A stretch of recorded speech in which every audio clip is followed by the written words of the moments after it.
Hello, good evening. I talked to Sister Lisa yesterday, and so we're gonna do something a little different. This Bible study, like what we did a little in the past. We had a one of the women's brunches a little while back. I believe most of everybody probably attended it, but where we were able to celebrate like the different generations and get advice from one generation to another. And last time, what I did was I was able in this Bible in our online Bible study be able to ask some questions about, kind of gear what everybody's going through, some advice, things people are needing on, things of that nature, so we can kind of know how to navigate the discussion for our Bible study, the Women's Brunch Bible study in July. So I'm just going to ask a few questions, and then if anybody has any other things that they would probably like to, discuss, feel free to put in the chat or, unmute yourself to, talk about it. And then if there's some topics that you don't feel comfortable with, maybe like sharing on, in a group setting like this, or maybe some advice that you're needing that you don't feel comfortable sharing here, you feel free to message Sister Lisa or myself, and we'll love to, just kind of add that to the discussion. Um, but yes, and I did have a little praise report. Um, so Sienna is actually crawling now. And like I forgot about crawling, even though it wasn't that long ago. And she fell off the bed. She was sleeping on the bed and she fell face forward.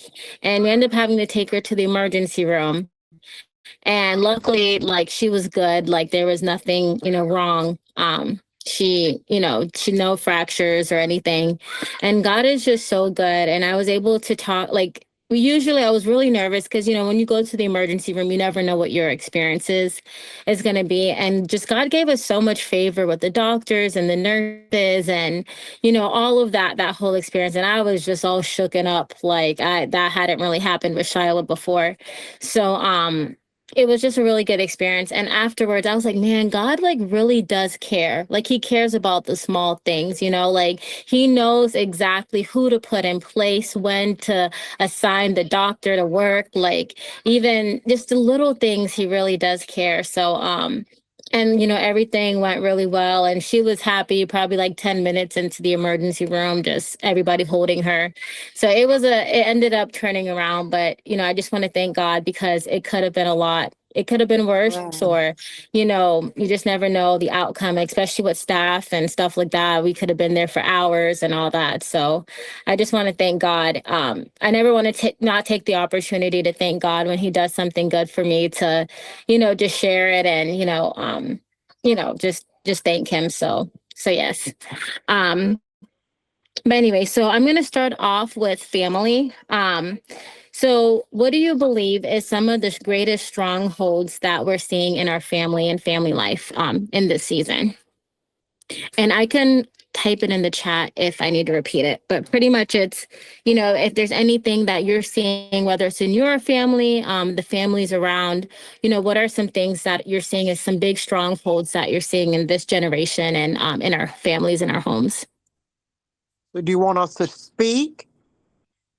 Yes, please Oh, do. okay. And I will Okay. be taking notes. So if you see me looking down, it's because I'm just making notes of some of the stuff that, we're talking about. So if you want to answer, and then maybe put some advice out there or questions that you want to add in regards to that. So this way I can, just kind of give some of we usually have a panel, so I can get the panel some questions to ask based on our discussions.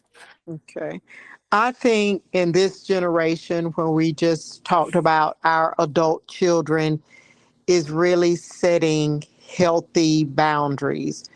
I think one thing that I see with my children is um, they need the support, but then at the same time, they um, have a stance for their boundaries. So that is difficult for me, because I'm saying you need the help, you need advice, you need this, but then you only want me to come but so far, or say but so much, and do but so much.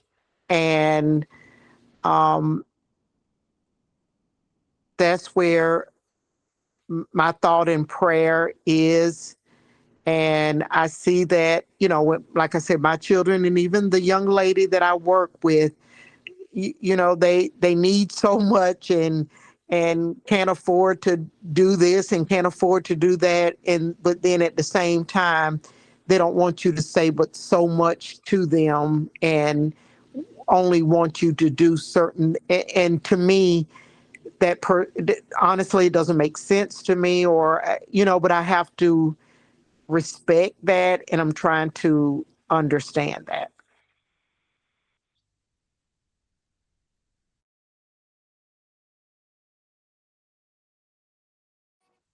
Yeah, that was actually really good. And that's something actually sometimes I struggle with, if I'm being honest, with my mom. And like hearing you say it from your perspective, it honestly convicts me because I know she means well, and then just sometimes in the moment, I guess like as kids, we want our parents so bad to be proud of us.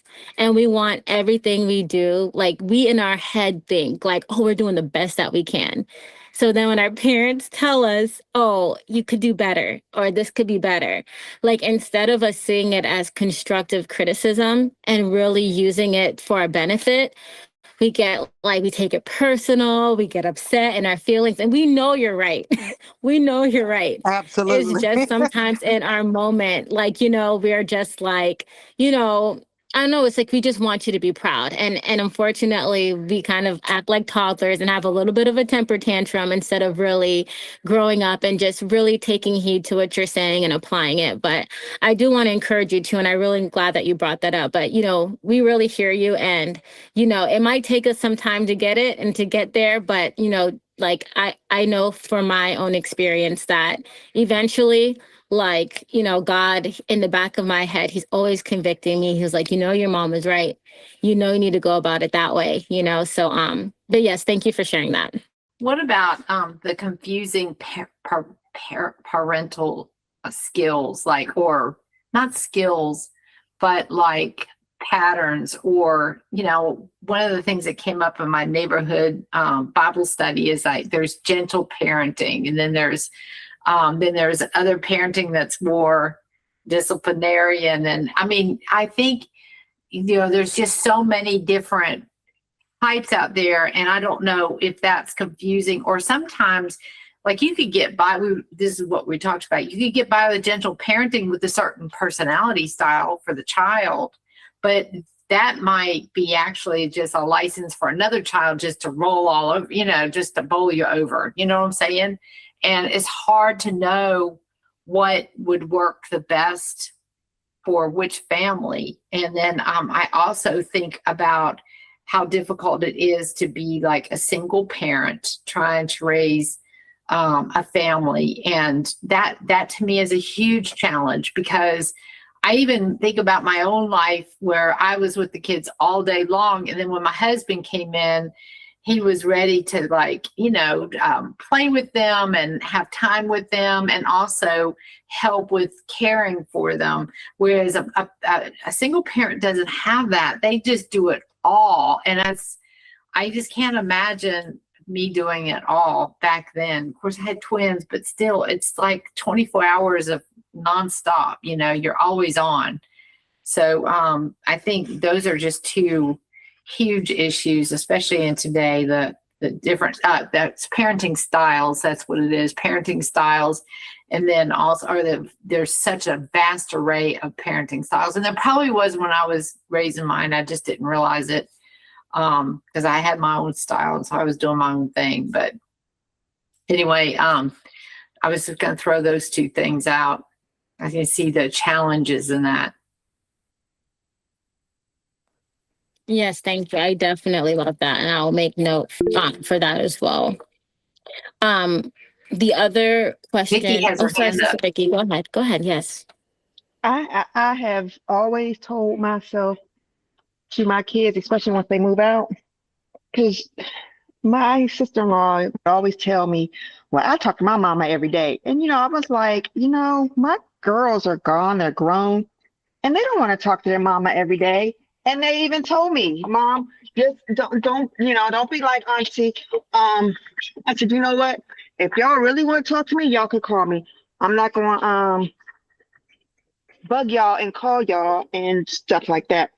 So I that's piggybacking off to the boundaries thing. Well, what I don't she's want to be also, that annoying. I don't want to be that annoying mom. well, you're also, what you're talking about is like adult parenting, when you're adult parenting. And that is, like my kids barely even call me. I have to actually reach out to them once a month or so. But yeah, that is a huge thing, like figuring out which child really needs or even wants to be contacted so regularly, and you are right. It is part of the boundaries. It's part of the boundaries. It really is. I'm sorry if I misunderstood the question.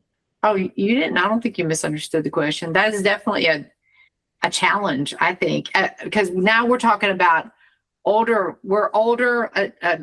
parents dealing with adult children. And I think that is definitely a challenge. And one other thing that even to go with adult challenging is, when kids pull you into conversation and they try and get your opinion. And I said, you know what? Y'all need to deal with this and leave me out, because I'm not gonna get in the middle of this. Y'all need to talk to yourselves about it. Don't put me in the middle of this. So it's not my rock and I'm not picking it up. Yeah, that's boundaries again. That's good. Anybody else want to weigh in? The question is, what kind of challenges? It's challenges, right? Challenges that we have in families. So it doesn't have to be parenting necessarily. I think we picked up on that because we're still doing some parenting, even with our adult children. I What guess I about? can say Go ahead. it's a I don't know if this is what part of it, but the parenting as an outside grandparent with adult children, with grandchildren that don't have any kind of church upbringing, no skills, nothing, where as a grandparent, you can't intervene. I don't know if this is going to be a part of your question, but it's hard as a grandparent that you can't say, oh, come to church with me this Sunday, or they don't even make a preparation. They don't even want to bring the kids to your house. Is that, what I'm trying to say? But I have to be the one always initiating, and I'm the bad guy. And then they're not going to go because the parents don't make them go. And they don't go, the parents. I don't know if this is part of your question, Shavonnah, the stronghold of the parents on the kids is their influence, that they don't do anything. So the grandkids want, and then one might want to come, then the other one doesn't. And then she's not motivated to come. And then there's no interest at all. How do you build that interest? How is it not fair for me? Because I have to always be the bad person in the relationship. And the grandparents, as I found out, have no rights down here at all. So it's not like I could even say, please, the kids come over for the weekend. And, it's just I don't know if it's all over the place, because it is. But I just feel there should be some kind of communication with children, parents, and grandkids.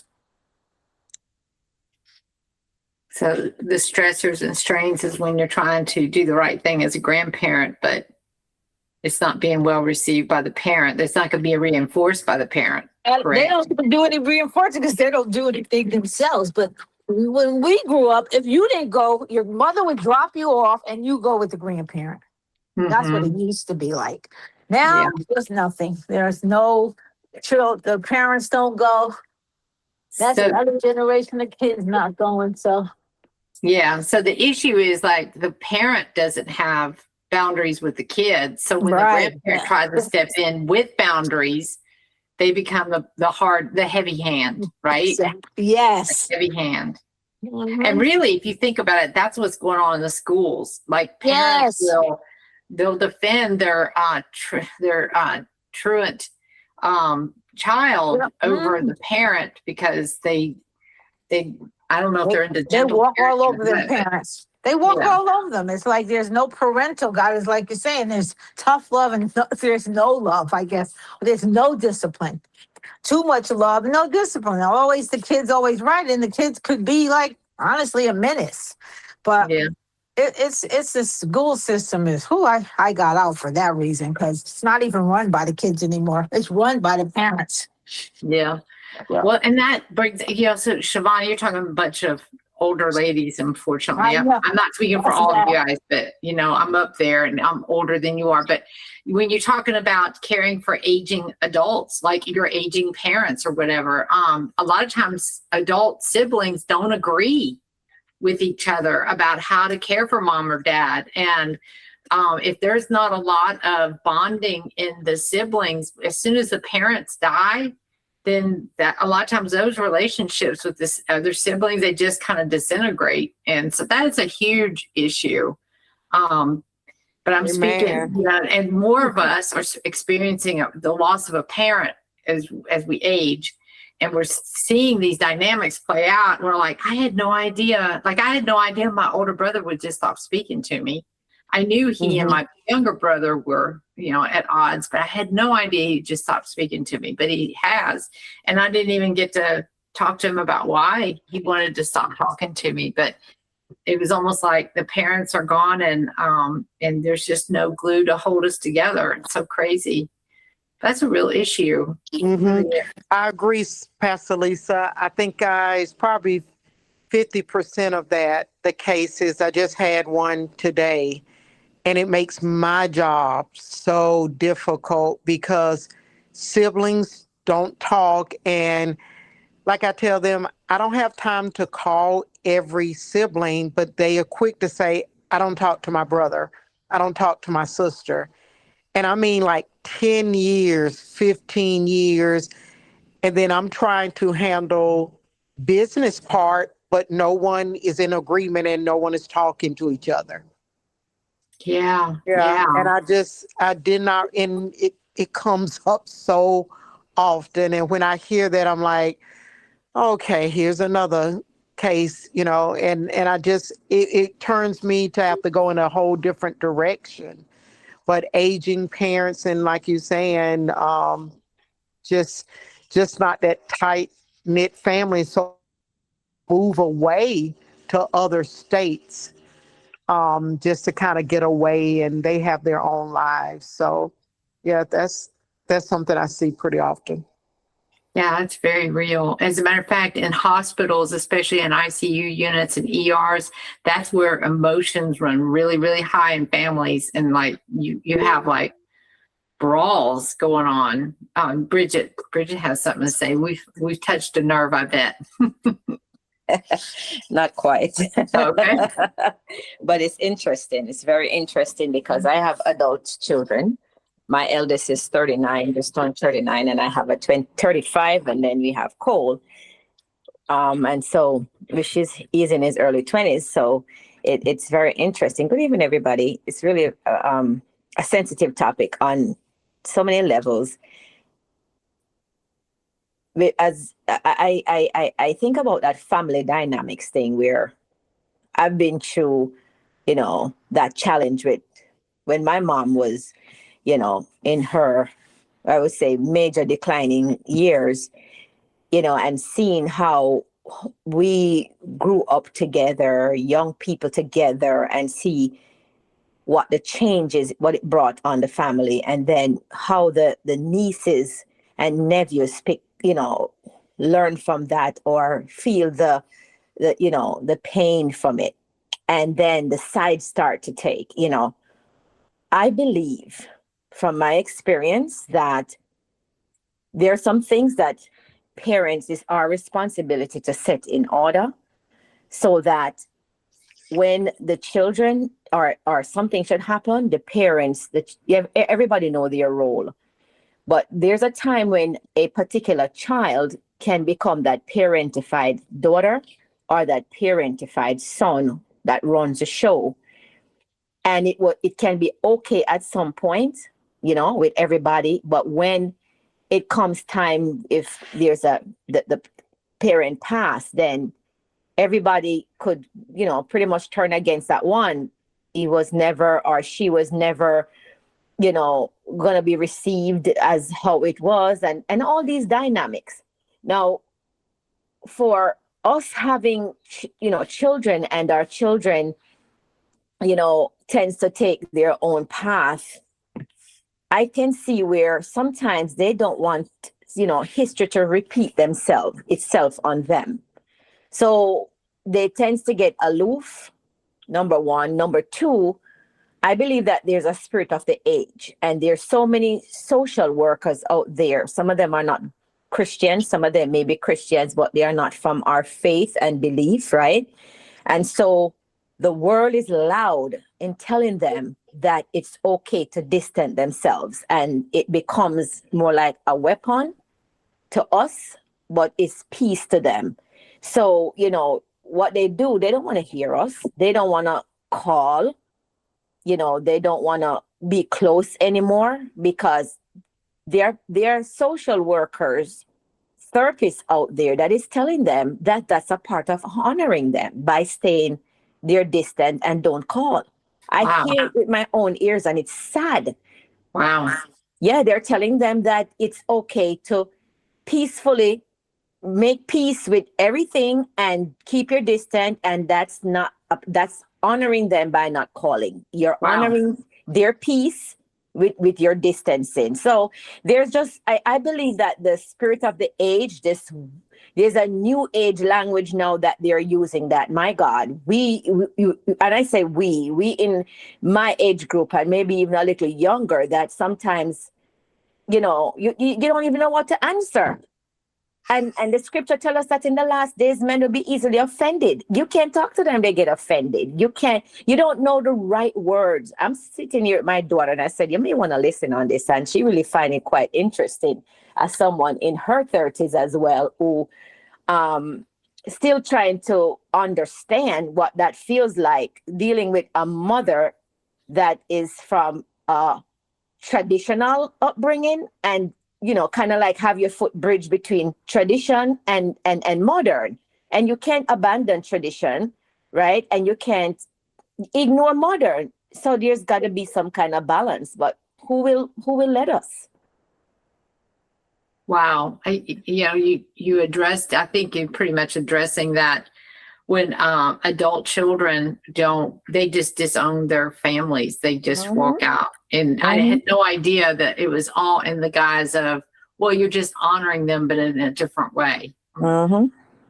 So, and and that brings up right? another thing too, Bridget, is like the counseling that's out there. Yes. Like my daughter was getting counseled, and the counselor wanted to bring me in to ask me questions and about my parenting and stuff. And I just felt like, well, I mean, yeah, no, I didn't do everything perfect, but I had good reasons for why, I did certain things or whatever. But that wasn't good enough. That wasn't acceptable. And the thing about it is like, I kept thinking to myself, my mother had offended me in terrible, terrible ways. And I never would have thought about bringing her into counseling. Right, exactly. Well, my son think I need to show him my certificate of counseling. Right. So and like I said, with the boundaries, you almost want to be challenged of how you parent and give you boundaries.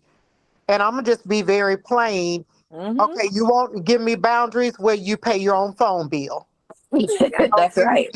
Then you do this. So don't come with me with a list of things you want me to do when I'm doing all this for, that's where, and y'all please forgive me, I'm sorry. I'm just, it's just like, and the young lady that my coworker, you have all this, but you're borrowing money for gas, so you can't do this, but you want, this counselor is saying for you to do, and I'm like, really, please do not, I get very offended, very irritated, because you cannot do this. So have really the counselor discuss that first, what you need to be doing. Yeah. That's a good point. I have my daughter here. Can she weigh in as well? She's, Shavonnah, I think that this is such a blessing, because sometimes we don't know what's going on with the young people, how you guys are really processing things, Yeah. Can she win? Yeah, we'd love to hear from her. Hi, Khalifa. Hello, everybody. No, my daughter Hey. is doing. She's Hi, working on her. Khalifa. She's getting ready to go into her graduate program in what is it, Khalifa? Social work. All right. So go ahead. Go ahead. My perspective on everything really is, and just to piggyback off of what my mom was saying about my brother. I mean, I always tell him, I don't really think that him making the decision to stay distant is the right thing to do. You can feel how you feel, but mom will always be mom. You only have one. No, there's no manual in being a parent. I have a 9-year-old and a 7-year-old, and I'm learning that every day. But you have to learn how to forgive. The relationship between your parents is not going to be perfect. Me and my mom had our moments, but I'm not going to put her anywhere, and I'm not going anywhere. Yeah, that's my perspective on it. You have to forgive. Yeah, that Amen. was my whole thing with, I think, Jessica's counselor, was that how come she didn't come at it from, can you forgive your mother? Does she treat you like that now? And Jessica said, oh no, it's ever since I've moved out, it's been great. It's like, you're bringing all this up from way back when, because you just, the thing about it is that I felt like the counselor was wrong, and well, you're going to bring that person in. We're going to talk about it. But there wasn't anything to talk about. There wasn't any. I told her, I said, I didn't do anything without counsel. I had counsel from other people. My pastor, his wife, my husband. I said, I didn't make that decision like a rogue decision. But anyway, so it wasn't, I just, and she was in tears, and anyway, but I felt like she was not counseled right. So it makes me realize that there's a lot of people not using counsel as a tool of opening up the scriptures and saying, well, this is how you achieve peace in your life. Amen. You can't bring people in and say, well, why didn't you do this, that, or the other? I mean, it was not an abusive relationship at all. All I did was say I didn't feel comfortable with her going over to see a friend who had horses. Because that mother was actually into kind of mysticism. She had an autistic son, and she was going to these mystic, you touch the water, you touch the child. Well, this is the water that you need. And I was like, okay, if they actually had to do incantations over that water and stuff. And I'm like, I don't know if she's not doing that in her house. I said, so you can't go over there. She can come over here. The daughter can. I said, but you can't go over there. Well, that's what she was bringing me the account for. And I'm like, I was making the decision not for me. It was also my pastor, his wife, and my husband. I said, but that's not how the counselor, she wanted me to come into account for it. And I'm like, I was like, okay, well, I didn't do everything perfect, but she goes, would you have done it differently now? I was like, no. I said, no, I don't know what that mystic stuff was. And I don't want my daughter over there. I mean, just plain and simple. So anyway, I don't want to get into I got into too many details. But I'm just saying that counselors today, they don't go from the biblical, well, you need to forgive and let that go, and is your mother toxic now? Because if she would have said that, my daughter would have said, no. They don't answer Let's that. move on. I feel as though a lot of young people today, they go to counseling to seek validation more so solution. It's very emotion based. They go with their feelings first rather than the truth first. Wow. It's not helpful at all, because they're just getting their feelings validated rather than looking at it logically and rationally. It's just very emotion based. I have done my own therapy for 3 years, and I did not walk away with everything that my therapist told me, because it didn't really align. because I didn't go there to get my feelings validated. I went for solution. I went to seek help and, just learning how to process and putting things into the right perspective where they belonged so I can take that and move forward. And yeah, that's just my view on counselors. They're more so just validating feelings. And I feel like there's a lot of trauma bonding going on. Now, I don't know. See these new words with trauma bonding stuff. I don't know what that means. New age. Exactly. And the other thing, when you go to counseling, the counselor is going to address the person that came there who's seeking counsel. So, Pastor Lisa, when your daughter was going, she was addressing her. They don't ever see the whole picture or bring in the time frame, what else was going on. They're just, I agree with what Khalifa is saying. Yes, it's validating your feelings, not trying to come up with a solution, how you can forgive, how you can move forward. And it seemed like to me, you spent a lot of time in the past in that trauma. Yeah. Instead of moving forward, let's go ahead and move it. And they just really open up a lot of wounds, and I think that's why counseling sessions take so long, because you open up stuff and then you have to backtrack and close everything down and so yeah, that's a lot. Wow. Mm-hmm. I wasn't aware of all that was going on a counseling session. I didn't know. I It's will very add big. too. It's very big out there. It's interfering with a lot of marriages. Because a lot of people, they go to counseling or they go to therapy and they just give their side, just how they view it, versus here's what I did.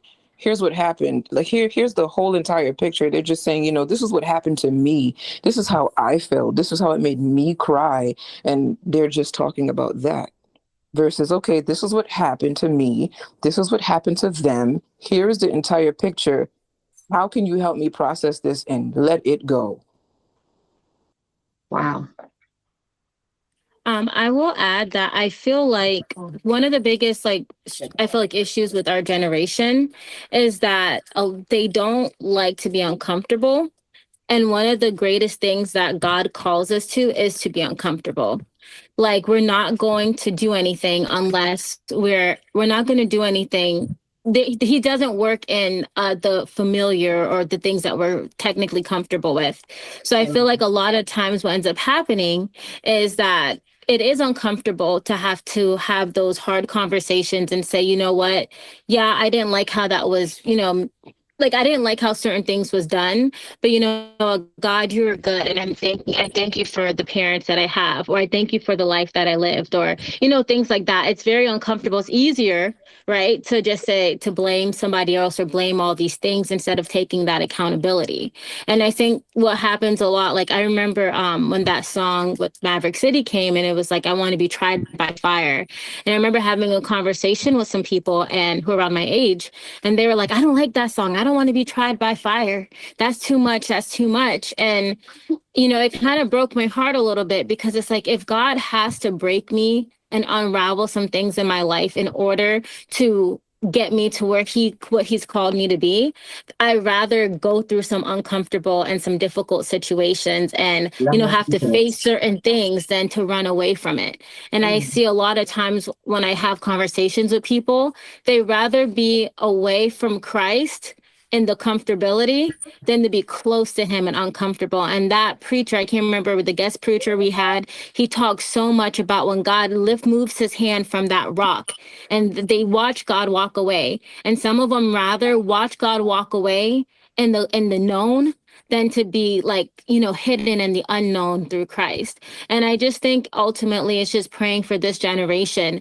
that they can have that hunger and that desire to say, you know what? Yeah, this is uncomfortable. Yeah, living for Christ is hard. Yeah, having to face, certain things that I've been through is difficult. But, God doesn't make any mistakes, and I think that's one of the biggest things that our generation needs to get. And I feel like, yeah, I'll just leave it at that. That But is very I profound. really appreciate you guys sharing that.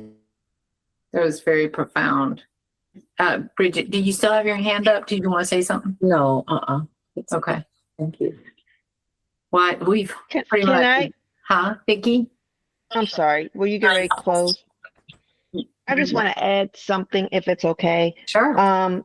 Coming from how I was raised, finding out after my dad died, I found out he wasn't my biological, and my mom died when I was 13, and my dad, the guy I knew as my dad died 10 years later.